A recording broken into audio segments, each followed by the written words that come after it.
There we are. Good evening, everybody. It's just about 6 o'clock, so welcome to this meeting of the Cabinet. It's Wednesday, the 8th of October 2025. Some housekeeping rules with no fire alarms planned, so if it does sound, please leave via the emergency exit. That's the rear. That's the rear. The one to go for. So I'll be last. But I will be quick, so get out of the way. But we're not expecting a fire alarm, so all being well, we won't get one.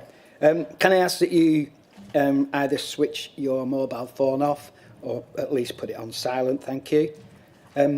Members of the Cabinet are here in person here at the Civic Centre, along with officers and other members of the Council. We've also got some councillors dialing in remotely to the meeting via the Teams app to observe and or participate in the meeting. Please note we are being recorded and live streamed via YouTube. The web link for this can be found on the Council's website.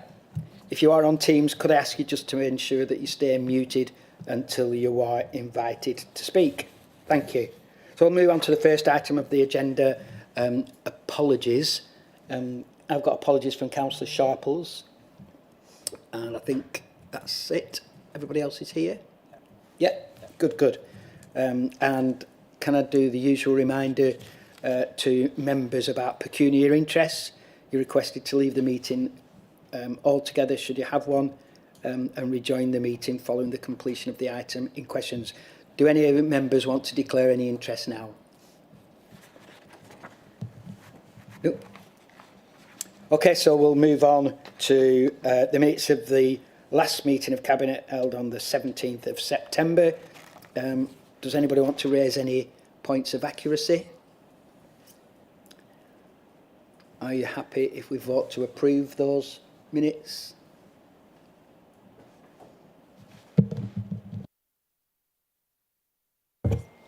Seconded. Thank you. All those in favour? So those are approved. I'll sign those before we move on. Okay. Next item is item 4, the Cabinet's forward plan. Members are advised that this item is accessible via the web link in your agenda pack.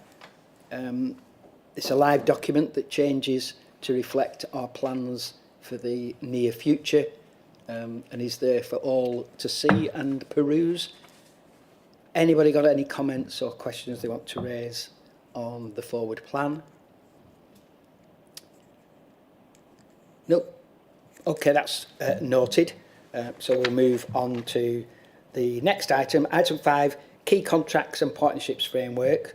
This is for me to present. So this is an annual document that we present to Cabinet. And basically it's to assist our governance committee and the governance of the council as a whole. It provides an update on the council's key contracts and partnerships framework, and it says here to ensure effective governance and monitoring of working arrangements between the council and other parties. And you'll see there is a list of those itemised on page 15, and it includes such people as South Ribble Leisure, our wholly owned leisure company, the shared services partnership between us and Chorley, Select Move, Microsoft, and the usual suspects. There is a report attached to the committee report at page 21. There have been 1 or 2 amendments and revisions of language just to make it easier, and an update of the checklist itself. I'm happy to propose that. We have to have a vote, don't we, Taz? Seconded first. Seconded. And it's been seconded. Any questions or comments from members of the Cabinet? No? Anything from members in the room? Anyone online? Okay, so that has been proposed and seconded. All those in favour? And that's passed unanimously. Item number 6, the joint procurement strategy. Councillor Roberts, the floor is yours. Thank you, Leader. In front of us, the Cabinet has the Joint Procurement Strategy for 25-20 to 28 for approval. This strategy not only brings us in line with recent enactments of legislation, but it also ensures that we can deliver value for money for our residents whilst maintaining high quality services. And this policy that we are being asked to vote on tonight is underpinned by a really strong equalities and diversity impact assessment, but it doesn't just highlight how we will use our commercial buy-in to leverage results for them, but it's about leveraging results for all our residents in the community. And the proposal, procurement strategy, really brings that out regarding the economy, community, place, and our own council and capability. But just to give you a flavour of some of the strong ambition it has and what it will deliver for some of our residents is around reducing barriers for small, medium and size enterprises, making procurement easier for bidders. It will also focus on delivering high quality and jobs and healthy and safe working conditions, with a real focus on developing local talent and enhancing local employment. And we will also establish a social value policy that we'll come on to later. So I'm really pleased with this piece of work. There's a strong delivery timetable and implementation plan at Appendix 1. The team have done a great amount of work, and I'm happy to propose that for approval, Leader. Thank you, Councillor Roberts, and I'm happy to second that. Any comments or questions from members of Cabinet? Councillor Alsip. Thank you, Leader. One of the things that I do when I go through the papers is to look for real life experience and how it impacts for residents. And I looked at the digital transformation projects through the IT contracts that enable residents to pay their council tax, report issues like fly tripping and potholes, and access planning applications and local consultations. And these sorts of initiatives show our strategic collaboration, the scene behind the scenes actually goes on and makes their life better in a real life situation. And sometimes that can get lost when we're talking about policy documents and things. So that's it. Thank you. Thank you. Anybody else? No? Okay, that's been proposed and seconded. All those in favour? Thank you very much. And again, that's been passed unanimously. So we'll move on to item 7. It's Councillor Roberts again. Thank you, Leader. So this is what I alluded to earlier. Cabinet are asked to approve the joint social value policy, that we've developed in line with Chorley Council as well. This will bring us in line with kind of the latest legislation. Our previous policy expired in September 22, but we knew that the Procurement Act was coming, so that's why we've waited on that. We do have a strong record at this council of putting social value at the heart of some of the things that we do, and it really does have an impact on our residents, and people see it, whether it's getting apprentices to work with builders, whether it's local community groups getting a donation, whether it's tradespeople going into community groups also to help do some DIY. It really is important. What this outlines is that we will ensure that social value considerations are embedded on all procurement activity above £100,000, and there'll be a 15% weighting in terms of the criteria when considering contracts. The paper again is been really well worked by the team. There's some really strong details and even diagrams for kind of people who are a bit more neurodiverse or like having information that way around the economic, social, environmental ways that we can measure social value. And whilst previous legislation said we had to consider it, this actually says that we have regard to maximise social value for the public benefit, and that's really what's at the heart of this policy. And there's also a real strong focus on not only putting it in there, but once it's been agreed and the contract's been given, that we'd actually contractualise the part of the social value and then track that it is being delivered. So that it's a real ambition to take this work further and make it more robust. And it'll also be underpinned by a social value toolkit, which will help not only employees, bidders and community groups as well. So I'm happy to propose that we approve this tonight, Leader. Thanks, Councillor, and I'm happy to second that. And we always talk about stories, you know, because we're big on facts and figures, but stories sometimes are really important. And I know I've shared with Councillor Roberts a couple of stories from last week when we got to look around the new development at Queen Street as part of the town deal. And one of the members of staff who's working on that for a local company said to me, he says, "Oh, I recognise you." I said, "Oh, do you?" He said, "Yeah." He said, "Because I worked on the development at Mackenzie Arms for the same company." And he said how proud he was, because he lives in South Ribble, how proud he was to be working on sites for the council on building two such exciting developments. We then went on to what will become the Market Square, which is being built by another developer. And again, one of the chaps who was showing us around there said, "I can't wait to be coming and working on this." And I said, "Oh, why is that?" He said, "Because I'll be able to walk to work." And he said, "I've been working in Manchester for the last 3 years on a project, and now I'll be able to walk to work." But that's, you know, that's the epitome of local jobs for local people. And I think that's one of the big things that we're seeing out of not just our procurement strategy, but that emphasis on social value. So I think it's great stuff. Thanks, Wes. Anybody else? Yeah, who's going to speak? Aniela? Yeah, thank you, Leader.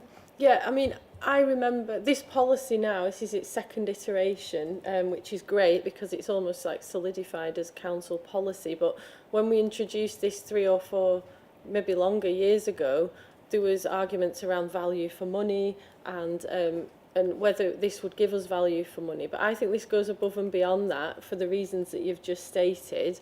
It gives people locally a chance to work in companies. It actually increases local businesses because of the buying power and the way that companies are expected to buy local. So the Woodyard Berries, instead of going to a national company, they're more encouraged to go to Berries or local companies.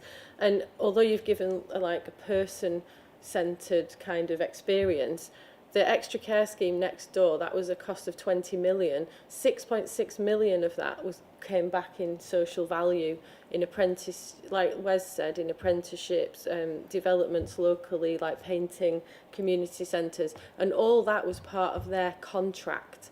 It wasn't something they just could do to make people feel happy locally, but because of this policy, that is a contractual obligation that they put in when they bid for that work. They have to comply with what they've promised to deliver, and then at the end of it, we know that we've actually got not just value for money, but all that extra added social value. And don't forget the Leyland Town deals, 25 million. So if 15% of every £100,000 which is spent on there can be added in social value, then I think this is an absolute, even though it's dry to talk about in terms of procurement, the actual value it brings to people locally in our community, we can't sell it enough. Thank you. Thanks, Aniela. You've been a champion for social value for a while now, and all credit to you. Councillor Farnworth. Thanks, Councillor Tomlinson, and I just wanted to agree with everything that Councillor Belinsky-Gelders said. I think it shows how far we've come as a council since this was established a number of years ago now. I think we've shown that we're delivering some really good schemes in terms of the apprenticeships, and certainly I had the opportunity to speak with to the Lancashire community voluntary sector sort of a couple of months ago about our social value policy and community wealth building, and I think there was a lot of really positive noises coming from the community sector in terms of that relationship now that we've got between local businesses and the community. So I think social value policy for us is essential now, and it's really good to see the fantastic work that our legal team are doing in terms of the social value our business teams are doing, and also our community teams as well. So it all seems to be sort of coming together really nicely, so long may it continue. Great stuff, thank you. Anybody else before we move to the vote? Anyone in the room? Members online? No? Okay, so we'll move to the vote. All those in favour? Thank you. That ends the Councillor Roberts show. And we'll move on to the next item, which is for Councillor Hunter, the South Ribble Homelessness and Rough Sleeping Strategy. I knew I pressed the wrong button then for a minute. Right, so this is to present to Cabinet for the approval and endorse the draft strategy for housing, prevention of homelessness and rough sleeping strategy. All the details are in the report. So what we need tonight is the Cabinet to approve and endorse the drafted strategy and agree to proceed with formal consultation with stakeholders and residents, and that Cabinet delegate the Cabinet Member of Leisure, Health and Wellbeing in consultation with the Director of Communities and Leisure, first to sign off and have the implementation following the consultation with partners and communities. And to note that there is and are significant changes following consultation that a final sign-off, so if there are anything else that we need to discuss or anything else comes back before the sign-off, it will be referred back to Cabinet. So it's just to point out, I mean, like I say, it's all in there, but just to point out the good work that we've achieved in homeless with Jen, Lee and the team. And basically, we've gone from, in the last just over 12 months, 40 people in bed and breakfast down to 12 at the moment, and 6 of those have actually been allocated properties. We have a population of 113,000, 51,800 dwellings, and 90% of those are privately owned, showing the fact that we do need social housing. This is just to point out a few things. Households waiting times are, if you are after 4 beds plus, is 123 weeks, and we have got some families with large, well, we have got some large families. 3 beds is 91 weeks, 2 beds is 56 weeks, and 1 bed is 68 weeks, showing how much that we do need these properties. Now, the amazing thing is, with the Leyland Town deal, the Quinn Street houses will now come on as social houses, together with Market Square, is it? Market Square. So, and we're discussing other strategies now to build social housing and, provide social housing. So that's all ongoing. So I'm presuming very soon we'll have some good news coming out. I don't know how soon is, but anyway, we will have. So I'd just like to say that we are making progress, and I think they've done a fantastic job bringing down the homeless strategy kind of thing and the bed and breakfast and the cost of it. And I think with these new houses and everything else we're discussing, I think we're on the right track for definite. Okay, thank you, Councillor. I'm happy to second that. First of all, I want to echo your comments about the great work that Jen's team have done. If you think where we were a couple of years ago and the cost of housing, homelessness in particular, to where we are now, we have made significant strides.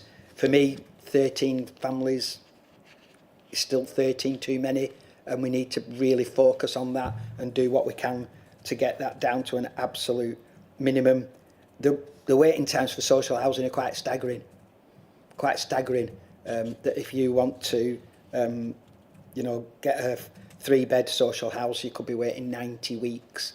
And clearly, that's something that I'm hoping our housing strategy, which is imminent, will seek to address. And clearly, South Ribble is a bit of an outlier in how low the percentage of social housing is compared to the average. So we've work to do, and we'll continue to do that. But I think this strategy not only recognises the progress that we've been made, but lays a firm foundation for the future. So well done to everybody, and I'm happy to second it. Councillor Bilinski-Gelder. Thank you, Claire, for the report. I think that as a local borough council, we always have our hands tied because we're responsible for things that we don't really have all the money for, and I think that's really difficult. But I think this report does speak to that and answers a lot of the questions. I do have a question. It's about the number of people which we've prevented becoming homeless through the social prescribing, and I don't know if that is in this report, but I thought if anybody knows, that might be quite useful, because it's difficult once people become homeless because they end up in difficult situations with a lot of debt. But if the council, I know through social prescribing, does a lot to prevent that, and if we can prevent that for families, it means they don't end up in even more difficult situations. And I think it might be worth thinking about those figures as well in line with this. Thank you. Okay, thank you. That's a good point. Provoke some discussion. Does somebody want to respond to that? So of the cases that do come to us, 60% of those are prevented. What we're trying to do is encourage people to come to us very early, because a lot of the time those cases have gone so far down the line that we can't prevent. And I think that's what we're trying to do with people, particularly with the social prescribers, particularly the work we're doing with the food banks and some of the community groups, is to say, if somebody is at risk, don't bury your head in the sand, come and see us. You might not, if you don't want to speak to a housing officer, we've got our social prescribers there to really, hopefully, work and raise that prevention figure from 60% to closer to 100. The old adage of prevention always being better than cure. We're obviously doing a good job on it, so thank you. Any other Cabinet member want to raise anything? Councillor Farnworth. Thank you. Just wanted to echo, it's some great work amongst ever increasing pressure nationally. I think, it's been echoed that our communities team are doing a really good job. I think it'd be really interesting to see how much the government's Renters' Rights Bill will sort of help ease the pressure on homelessness. So, hopefully we'll see some pressure ease locally. It's really good news that some of the figures are coming down, and like Jen said, it's all about early intervention, and I think as a council we can demonstrate that we have provided that early intervention, and whether residents talk to the housing team, our social prescribers, it's really essential that we do that. And I think it shows the need that we need to build more homes to help our families, particularly affordable homes. We have made some progress on that with Mackenzie Arms and obviously Jubilee Gardens, but hopefully we can do a lot more as we look forward to seeing the housing strategy come forward and how we can tackle that in the future. Okay, thanks. Councillor Roberts, did you indicate? Yeah, thank you, Leader.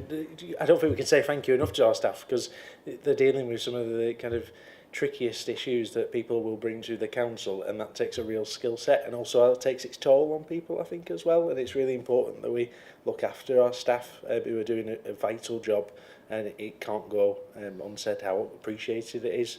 On a separate note, I was speaking to Councillor Hayden Williams, who was really pleased to see this report come through after the work that Scrutiny had done in this area. So I just thought it was nice to make note to them. And I'm also really pleased to see the reference to our ambition around affordable housing. We've, like Councillor Farnworth said, we've done a lot. There's a lot more demand, and we need to be really ambitious in this space. Thank you, Leader. Thank you, Councillor Roberts. Anybody else on Cabinet? Councillors in the room? Councillor Martin. Oh, sorry. Sorry, Councillor Unsworth. I think I might have pressed the wrong button, actually. Thank you. Right, yeah, I was just going to say how brilliant it is that we are looking at increasing the social housing. I was speaking to someone this week who lives in a one-bed privately rented, and they said that if they had, because they have to put over £50 towards their rent every month, they said that would be the difference between putting the heating on and not this winter. So it's just so important that we concentrate on getting those low-cost housing. I think the one thing we should never forget is behind all these statistics and figures are real people. Real people. Councillor Martin, I'm so sorry I interrupted you. Well, I didn't let you start. Never mind interrupting you. It was touch and go. I am seat 35 today. It's very important that we look after people who need our help. Obviously, we've had national news, 1,611 people passed away as homeless people. Primarily not because they had nowhere to live, but because of the mental health conditions that they were enduring, and sadly, the ultimate self-harm. I've been in that I've been homeless myself, very fortunate. It's a strange world to be in. You have to think so differently, and it's survival. The Museum of Homelessness, which is a weird thing to have, but we have to have it, says that people are not being looked after as well as they could be, and this council bucks that trend quite admirably. And I think we should at least hold our hands out to other areas that may need that, and lead by our example of how we look after people.